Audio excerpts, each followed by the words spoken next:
Well, thank you. Thank you so much, Della. Thank you, everyone, again, for welcoming me to this incredible platform and space and company.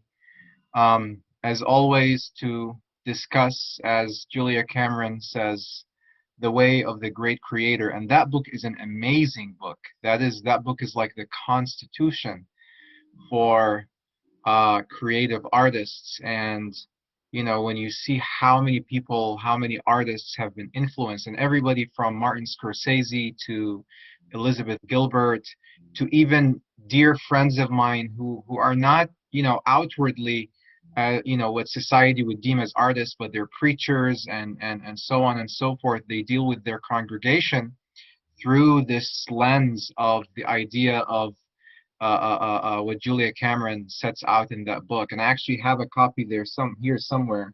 I use it so much that I've actually lost it. I don't know where it is now. I've misplaced it somewhere in this craziness. Um, but I'm so happy to speak to you about the second volume of my book, which I discussed. I believe the last time I was at the Interfaith Center in person, sometime last year, or maybe I think it was last year, where we discussed art and memoirs, setting forth of short reflections on the creative process. And I've just finished writing the second volume, Art and Memoirs Following the Traces, which is where the title from for today's talk comes from. And unfortunately, I don't have the book with me yet. I'm in the process of getting it printed, but I wanted to do very short, like that talk, do very short readings, just really two reflections on the idea of traveling, right? Traveling and creativity. Everything we do, I think our very existence in this reality is an existence of movement, right? We move um, we move forward in time as we age. We move forward in time as we get older, as we get more experience. But inwardly, we always actually move towards the past in our introspection. We move towards the past in our longing, if you are someone who is nostalgic, and all of us are, in our nostalgia for the past, for simpler times, right? I guess the past 2 years, as a humanity, we've been torn, right, between uh, longing for simpler times in the past, but also looking forward to a hopeful future.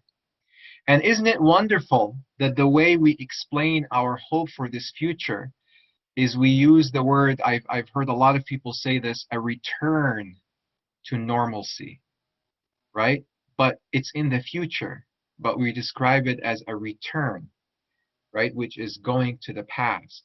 And such is, as we always say in the Interfaith Center, and so is the perplexity and the paradox of human beings. And I think that that paradox and that perplexity, that, dare I say, contradiction, is what makes us creative.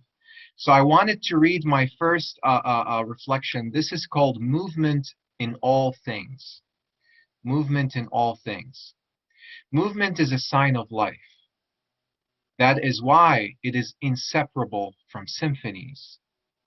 We move out of anxiety towards a destination of complete stillness that does not exist. And so art comes to tell us that the only tranquility we will find is in our simple breathlessness. We move to unveil the reality of being moved incessantly. Simply, we are movements in performance. This means that our intention and initiation yield an act of cosmic mirroring. When we seek aesthetically, we are sought lovingly and creatively. Now, For me personally, traveling has been a fact of life since I was a child. I was born in Iraq, and then up until 6 or 7 years old, in the mind of a child, I assumed that I would live in Iraq for the rest of my life. Just as just as everybody in every country, they expect to live there for the rest of their life. You have your family, you have your friends, everybody speaks your language, everybody enjoys the same food that you enjoy. You watch the same TV and the same channels as everyone. But then something happens like a war, and you're ushered into a life of migration and diaspora. And lesson number one from traveling is that not everything that we experience in movement has to make sense at that moment. Things that I went through as a child only began to make sense 30 or 25 years later, right? As I became exposed to other things also during my travel, but in distant places, such that all the pieces come together and something makes sense, right?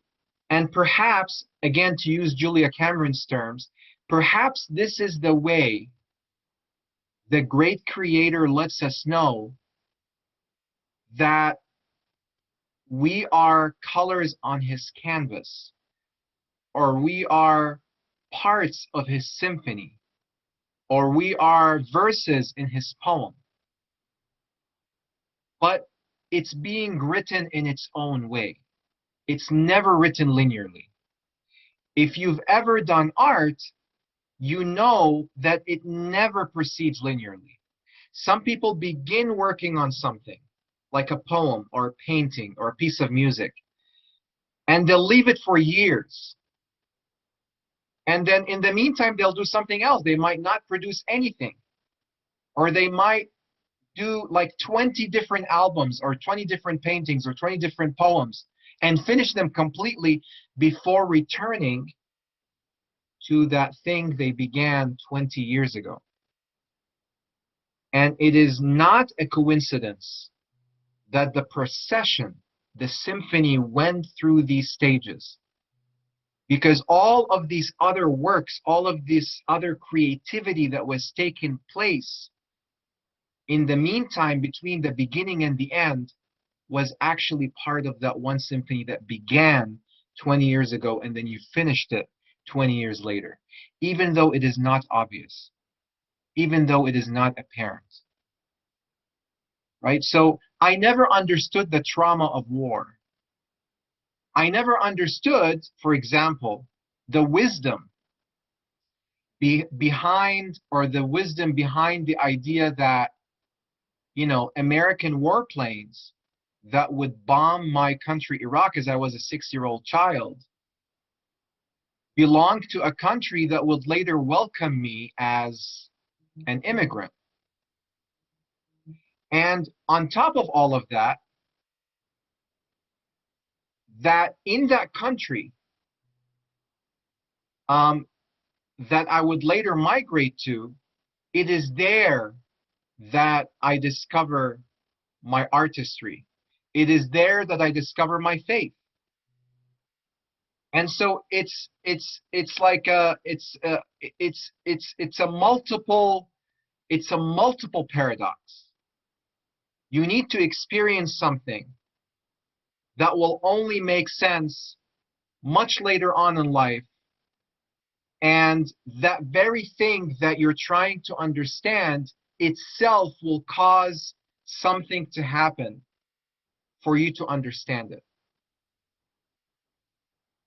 It's a self-contained miracle, travel, right?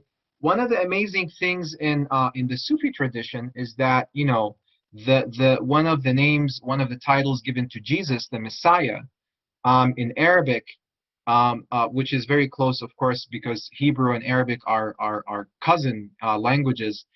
In Hebrew, Mashiach. In Arabic, the word Masih, which is the English for Messiah, actually comes from the root. It's from the same root as siyaha, which means to tour or to travel. And the idea is that Jesus is a traveler, as every prophet and sage has to be, to travel. And there is a direct order in the Quran to tour the earth, traveling not for the purpose of being blind, right, to what is around you, but traveling with the intention of tourism, traveling with the intention of experiencing the unknown and having, as it was mentioned in the reading from Julia Cameron, having this childlike amazement with everything that you're seeing that is unknown, that you're seeing it for the first time. So everywhere you go, you're in Disneyland. Everywhere you go, there is a new ride. There is a new roller coaster ride. There is a new food to try. There is a new language to learn. But always having in the back of one's mind, and more importantly, in the back of one's heart, that you're engaging with the great creator. And you're engaging with him in a way such that he's actually showing you his art that you've never seen before. And imagine traveling as a way of reading the great creator's biography, but it's a biography in works, right? It's like reading the biography of a poet by simply reading their writings, right? Or reading the biography of a painter by simply looking at their work and trying to decipher, right? Trying to listen to them as they tell you through their work what they went through. And the same thing with a musician,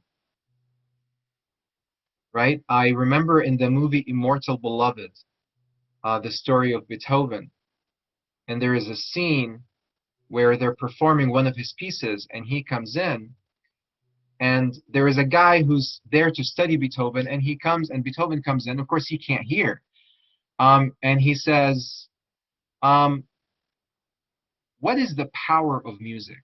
He's asking this journalist, and of course, Beethoven is played by the immortal Gary Oldman. And he asks this journalist, who's obsessed with him. He's obsessed with his music. He's trying to understand Beethoven, and Beethoven is making fun of the whole thing. He asks him, he says, "What is the power of music? What is the purpose of music?" And then, the guy, he gives the cliche answer trying to impress this musician. He's like, "It speaks to the soul." He's like, "Nonsense." He's like, "If you hear a marching band, you start marching. If you hear the waltz, you start dancing." And then he says, "The power of music is in its ability to convey to you what is in the mind and the heart of the musician." He's like, "Now listen to this piece that I wrote that's being played right now. What is it saying? What is the story? What is being told?" And then he explains to him. He says, a lover is riding a chariot in the rain. It's stormy. He's trying to race to his beloved. And the chariot gets stuck in the mud. And he gets out and he's fighting, trying to push the chariot out of the mud in order, because his beloved is not going to wait forever. He's like, this sound that you're hearing is the agony that he's going through as he's trying to get to his beloved. And the acting is so amazing. The journalist, as he listens, he just starts weeping, because he's no longer hearing the music, he's hearing the sound. Right? He went beyond the form of the art, and he's listening to the spirit of the art. And that's the power of traveling. I wanted to read one more reflection, and this is, dare I say, now, as you know from the first volume, and all these volumes are the same, I write in both Arabic and English. And I know Professor Bardenstein is here. She's with us, and she will appreciate this this reflection because when I wrote it, I was sort of inspired by a well-known Syrian poet, Nizar Qabbani, who had a particular way of writing, and he wrote both love poetry and political poetry. And so in this reflection, I'm looking at, shall I say, the politics of art, the politics of the artist, especially an artist in diaspora and migration. And then, so let me just go ahead and read it. Let me see. Sorry, 1 second.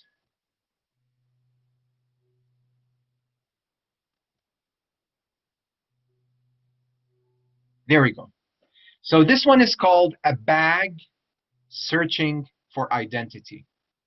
A Bag Searching for Identity. My bag and the bags of all artists search for their identities, lost between words without an address, colors without fragrance, and sounds without strings. My bag has sold its memories for the sake of a movement that liberated it from the borders of nations, passports, and nationalities.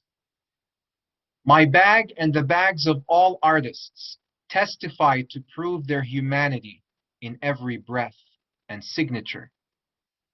Under the auspices of every ego demanding reverence.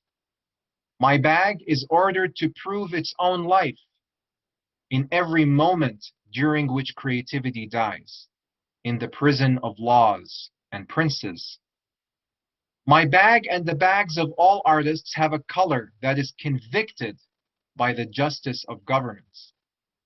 Their fabric is exiled from the lofty law books, and they contain a brush, pen, and lute that have been fought by this world, as it aided another art that destroyed humanity and histories of cultures. And the last thing I'll say in regards to this hidden power of the artist, I remember the iridescent Toni Morrison at a speech that she gave at Harvard Divinity School.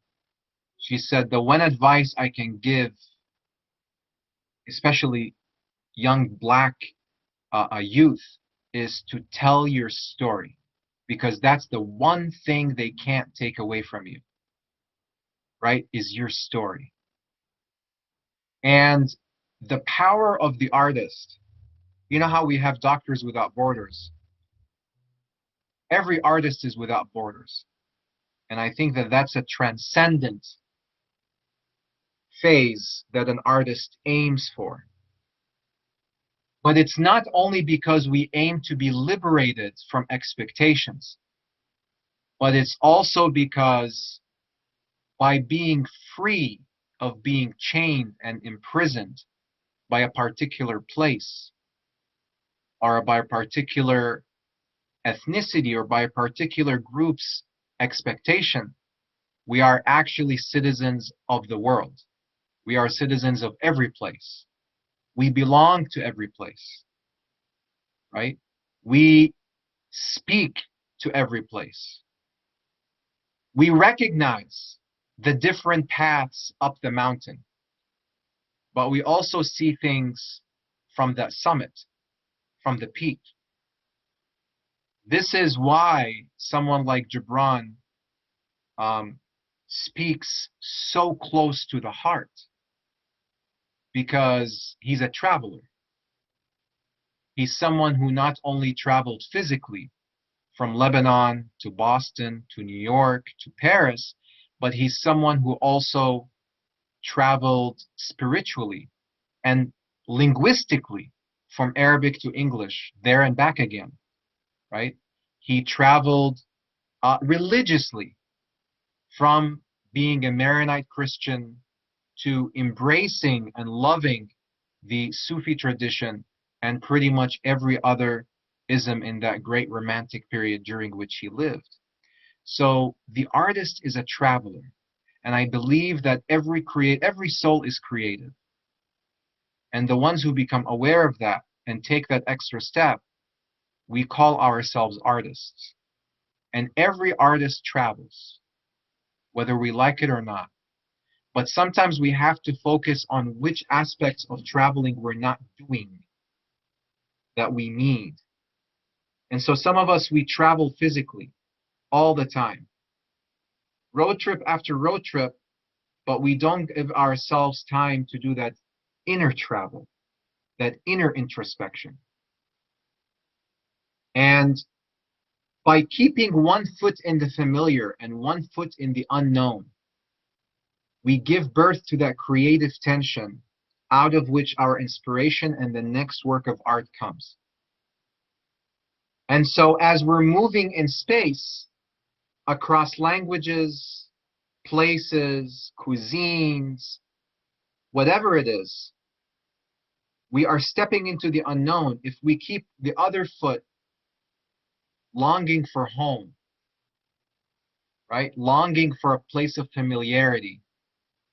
Then it's like a shaman dance. We're asking for that creative inspiration, that creative tension to come, right? Like I said, we're looking for the future, a future of a return to normalcy. And this is what makes all stories great. I mean, look at the Lord of the Rings. The one thing that Bilbo Baggins didn't want to do at the beginning of The Hobbit is to leave the Shire, right? He didn't want to leave his house. And throughout the journey, he kept missing his home. But as soon as he went back home in Lord of the Rings, what does he say? He says, he tells Gandalf, he says, mountains, Gandalf. I miss mountains. I want another adventure. I want dragons. I want adventure. I want to leave. So do you want to leave or do you want to stay home? Well, silly. I don't want either of them. I want both of them. I want to stay and I want to leave. All right. Thank you so much once again for allowing me to ramble and share some reflections with all of you. And I hope to have this book printed soon, and I'll be sharing the news with you. So all of you can get a copy as well. Thank you so much. Mhm.